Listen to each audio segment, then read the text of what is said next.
নমস্কার বন্ধুরা, টুটুই kitchen with ব্লগে আপনাদের সকলকে স্বাগত।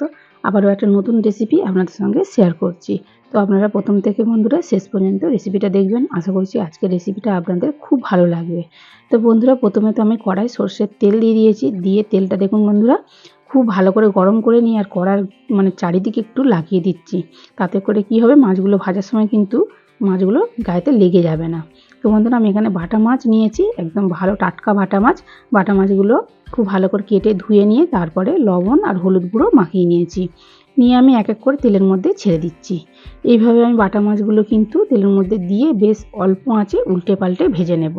আপনারা কিন্তু দেখতে থাকুন, আমি আজকে বাটা মাছের কী রেসিপি আপনাদের সঙ্গে শেয়ার করছি। তো বন্ধুরা, বাটা মাছগুলো মোটামুটি এক পিঠ করে ভেজে নিয়েছি, তো সেই জন্য আমি উল্টে দিচ্ছি। মাছগুলো এইভাবে ভালো করে উল্টে দেব। তো বন্ধুরা, ছোটো ছোটো মাছ, তো সেই জন্য একটু অসুবিধা হচ্ছে উল্টাতে। তো বন্ধুরা, যাই হোক, মাছগুলো কিন্তু আমি এইভাবে আস্তে আস্তে উল্টে নেব, যাতে না ভেঙে যায়। সাবধানে উল্টাতে হবে, যেহেতু ছোট ছোট মাছ। আর বন্ধুরা, তো দেখুন মাছগুলো উল্টাতে একটু সময় লাগবে। আপনারা কিন্তু একটু সময় দিয়ে দেখবেন রেসিপিটা, আর বাড়িতে অবশ্যই কিন্তু ট্রাই করবেন। গরম গরম ভাতের সাথে বন্ধুরা দুর্দান্ত লাগে। আর সবে সবে কিন্তু গরম পড়েছে, এইরকম কিন্তু মাছের রেসিপি গরম গরম ভাতের সাথে খেতে বেশ ভালোই লাগে বন্ধুরা। তো দেখুন বন্ধুরা, আমি মাছগুলো উল্টে নিচ্ছি। এইভাবে কিন্তু উল্টে পাল্টে মাছগুলো ভালো করে সুন্দর করে বেশ কড়া করে ভেজে নেব। তো বন্ধুরা, রেসিপিটা প্রথম থেকে শেষ পর্যন্ত দেখবেন। আশা করছি আপনাদের ভালো লাগবে। ভালো লাগলে লাইক করবেন, বন্ধুদের সঙ্গে শেয়ার করে দেবেন, আর আমার চ্যানেলটি সাবস্ক্রাইব করে আমার পাশে থাকবেন। আর এরকম নিত্য নতুন রেসিপি দেখার জন্য অবশ্যই কিন্তু আমার চ্যানেলটি সাবস্ক্রাইব করে পাশের বেল আইকনটিটা ক্লিক করে রাখবেন, যাতে রেসিপি ছাড়ার সাথে সাথে সবার আগে আপনাদের ফোনে পৌঁছে যায়। তো বন্ধুরা দেখুন, আমি মাছগুলো কিন্তু প্রায় সবগুলোই উল্টে নিয়েছি। তো আমি আরও একটু ভালো করে, যেহেতু এক পিঠ হালকা করে ভেজেছি, আমি আর এক পিঠ উল্টে দিয়েছি। খুব ভালো করে কড়া করে নাড়াচাড়া করে মাছগুলো ভেজে নেব। তো দেখুন বন্ধুরা, আপনাদের সঙ্গে কথা বলতে বলতে কিন্তু মাছগুলো খুব ভালো করে ভেজে নিয়েছি। এবার মাছগুলো আমি তেল থেকে তুলে নেব।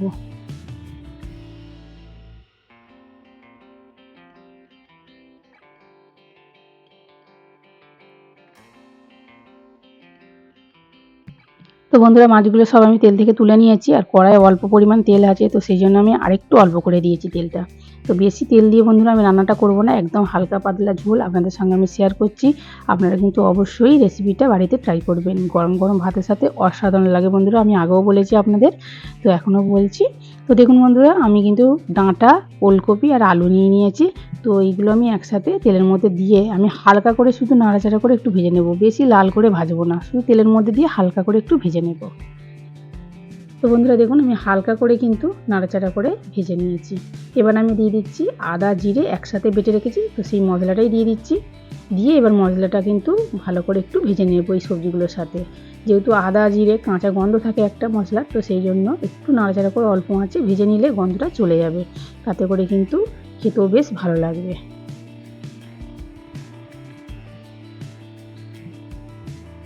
তো দেখুন বন্ধুরা, আমি কিন্তু নাড়াচাড়া করে বেশ উল্টে পাল্টে ভালো করে মশলা ভেজে নিয়েছি সবজির সাথে। আপনারা কিন্তু দেখেই বুঝতে পারছেন, যেহেতু ঝোল করব, তো সেই জন্য কিন্তু আমি একদম লাল লাল করে ভাজিনি। তো বন্ধুরা, এবার আমি স্বাদ মতো লবণ দিয়ে দিচ্ছি, আর দেবো অল্প করে একটু হলুদের গুঁড়ো, আর অল্প করে আমি একদম সামান্য একটু ঝাল লঙ্কার গুঁড়ো দিচ্ছি। আপনারা চাইলে কিন্তু কাঁচা লঙ্কা দিয়েও করতে পারেন। কাঁচা লঙ্কাটা আমার হাতের কাছে ছিল না, তো সেই জন্য আমি গুঁড়ো লঙ্কা দিয়েছি। তো বন্ধুরা, আপনারা চাইলে কিন্তু কাঁচা লঙ্কা দিয়ে রেসিপিটা তৈরি করতে পারেন, খুব ভালো লাগবে খেতে। তো বন্ধুরা দেখুন, আমি কিন্তু মশলাগুলো দিয়ে আর অল্প করে একটু জল দিয়ে ভালো করে একটু নাড়াচাড়া করে কষিয়ে নিচ্ছি। যেহেতু বন্ধুরা পাতলা ঝোল করব আমি বাটা মাছের, তো বেশি কষানোর দরকার নেই বা বেশি সবজিগুলোরও ভাজারও দরকার নেই। এইভাবে কিন্তু হালকা করে নাড়াচাড়া করে ভেজে নিয়ে তারপরে মশলাগুলো এইভাবে হালকা করে একটু কষিয়ে নিয়ে জল ঢেলে দিলে কিন্তু বন্ধুরা খুব ভালো। তো বন্ধুরা দেখুন, আমি এবারে জল দিয়ে দিচ্ছি। তো বন্ধুরা, আমি পরিমাণ মতো জল দিয়ে দিচ্ছি। তার কারণ কিন্তু বেশি জল দেব না, যেহেতু আমি ওলকপি আলু একদম সরু সরু করেই দিয়েছি, বেশি মোটা মোটা করে কেটে দিইনি। এবার জল দিয়ে ভালো করে একটু নাড়াচাড়া করে মিশিয়ে নিয়েছি। তারপরে আমি এবার একটা থালা ঢাকা দিয়ে দেব। থালা ঢাকা দিয়ে বন্ধুরা এইভাবে কিন্তু আমি 5-6 মিনিট অল্প আঁচে রেখে দেব। তাতে করে কিন্তু ডাঁটা, ওলকপি, আলু খুব ভালোভাবে সিদ্ধ হয়ে যাবে। তো বন্ধুরা, 5-6 মিনিট কিন্তু হয়ে গেছে। এবার আমি থালাটা খুলে নিয়েছি। তো দেখুন, ঝোল কিন্তু খুব ভালোভাবে টকবক করে ফুটেছে বেশ। তারপরে আলুগুলো ভালোভাবে কিন্তু সিদ্ধ হয়ে গেছে। দেখুন বন্ধুরা, ওলকপি ডাঁটা সবই মোটামুটি ভালোভাবে সিদ্ধ হয়ে গেছে। তো ঝোলটা কিন্তু অনেকটাই আছে। তো সেই জন্য আমি আরেকটু ভালো করে ফুটিয়ে নেব। যতটা আমার লাগবে পরিমাণ মতো আমি ঝোলটা রাখবো বন্ধুরা। আপনারা কিন্তু আপনাদের পরিমাণ মতনই রাখবেন ঝোলটা। তো বন্ধুরা এবার আমি মাছগুলো দিয়ে দেব। ভেজে রাখা মাছগুলো দিয়ে দিচ্ছি। দিয়ে মাছগুলো দিয়ে কিন্তু বেশিক্ষণ বন্ধুরা আমি ফোটাবো না, অল্প 1 মিনিটের মতন 2 মিনিটের মতন ফুটিয়ে নেব। যেহেতু এগুলো একদম ছোট মাছ, নরম, তো সেই জন্য কিন্তু মাছগুলো বেশি ফোটালে ভেঙে যাওয়ার চান্সটা বেশি থাকে।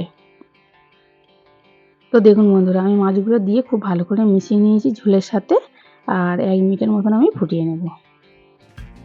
তো দেখুন বন্ধুরা আমি 1 মিনিটের মতন ফুটিয়ে নিয়েছি।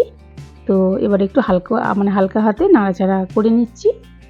এবার কিন্তু আমি নামিয়ে নেব বন্ধুরা। তো বিশ্বাস করুন বন্ধুরা, গরম গরম ভাতের সাথে খেতে কিন্তু দুর্দান্ত লাগে। আমি কিন্তু গ্যাস অফ করে দিয়েছি। এবার আমি ঝোলটা নামিয়ে অন্য পাত্রে ঢেলে নিয়ে তারপর আপনাদের দেখাচ্ছি। তো দেখুন বন্ধুরা অন্য পাত্রে ঢেলে নিয়েছি। দেখতে কত সুন্দর লাগে দেখুন বন্ধুরা, খেতেও কিন্তু দুর্দান্ত হয়েছিল। তো বন্ধুরা এই রেসিপিটা প্রথম থেকে শেষ পর্যন্ত দেখার জন্য আপনাদের অনেক অনেক ধন্যবাদ। আর অবশ্যই কিন্তু বাড়িতে ট্রাই করবেন। গরম গরম ভাতের সাথে বন্ধুরা আর কিছুই লাগবে না, খুব ভালো লাগে বন্ধুরা খেতে। আমি আপনাদের বারবার বলছি, তার কারণ দারুণ হয়েছিল খেতে বন্ধুরা, বিশ্বাস করুন। তো যাই হোক, তো বন্ধুরা দেখা হচ্ছে অন্য কোনো একটা রেসিপি নিয়ে। ততক্ষণ ভালো থাকুন, সুস্থ থাকুন, সাবধানে থাকুন।